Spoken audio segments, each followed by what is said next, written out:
ഇന്ന് ഞാൻ സംസാരിക്കാൻ പോകുന്നത് സാമ്പത്തിക പ്രയാസം അഥവാ ലാക്ക് ഓഫ് അബണ്ടൻസ് എന്ന കാര്യത്തെക്കുറിച്ചാണ്. അപ്പോൾ ഇതിനുള്ള കാരണങ്ങളും പരിഹാരങ്ങളുമാണ് പറയാൻ പോകുന്നത്.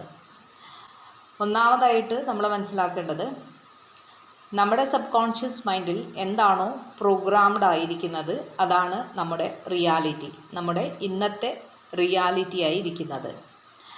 അപ്പോൾ ചെറുപ്പത്തിലെ ദാരിദ്ര്യമോ അല്ലെങ്കിൽ പേരൻസിൻ്റെ മെൻറ്റാലിറ്റിയോ നമ്മളെയൊക്കെ ഒരുപാട് ബാധിക്കാറുണ്ട്. അതുകൊണ്ട് മനസ്സിരുത്തി ഒന്ന് ചിന്തിക്കുക, എന്താണ് പണത്തെക്കുറിച്ച് ഓർക്കുമ്പോൾ എൻ്റെ മനസ്സിൽ വരുന്ന ചിന്തകൾ? ഒരു ലാക്ക് ഫീലിംഗ് ആണോ അല്ലെങ്കിൽ അബണ്ടൻറ്റ് ഫീലിംഗ് ആണോ എന്ന്.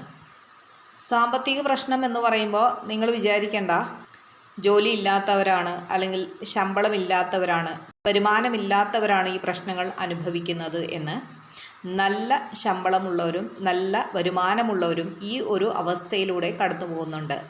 അതിനുള്ള പ്രധാന കാരണം ഈ സബ് കോൺഷ്യസ് മൈൻഡ് പ്രോഗ്രാമിംഗ് തന്നെയാണ്.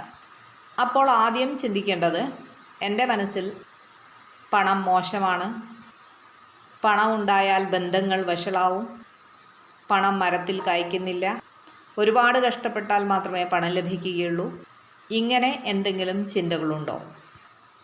ഇത് റീഫ്രേസ് ചെയ്യേണ്ടത് എങ്ങനെയാണ് എന്ന് ഞാൻ പഴയ പല വീഡിയോകളിലും പറഞ്ഞിട്ടുണ്ട്, കഴിഞ്ഞ ഒരു വീഡിയോയിലും പറഞ്ഞിട്ടുണ്ട്.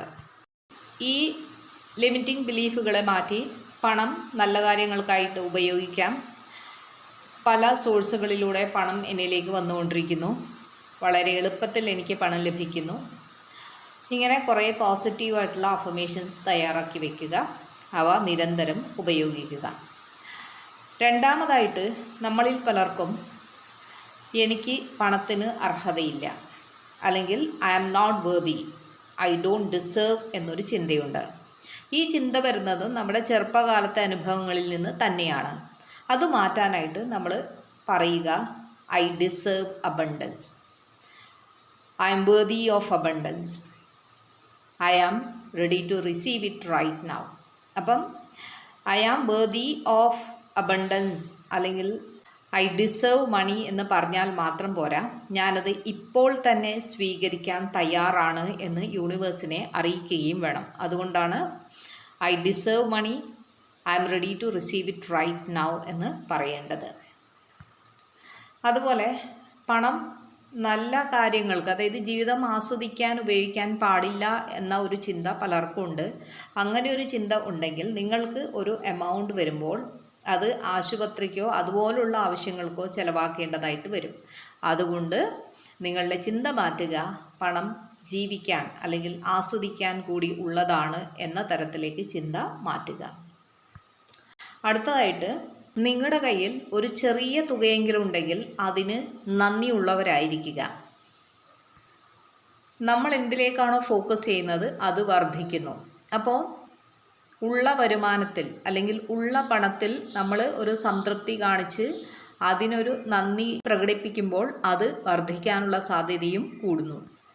അതുപോലെ തന്നെ ജീവിതത്തിൽ ഇന്ന് വരെ ലഭിച്ച എല്ലാ പണത്തിനും നന്ദി പറയുക. I am grateful for all the money I have received throughout my life.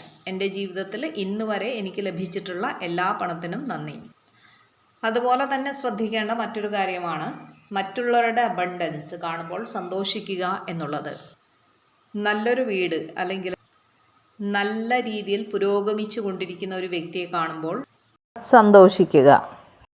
സമൃദ്ധി എന്ന് പറയുമ്പോൾ മനുഷ്യരിലുള്ള അല്ലെങ്കിൽ മനുഷ്യന്മാരുടെ കൈവശമുള്ള പണം മാത്രമല്ല, പ്രകൃതിയിലെ സമൃദ്ധി കൂടി നമ്മൾ നന്ദിയോടുകൂടി ഓർമ്മിക്കുക.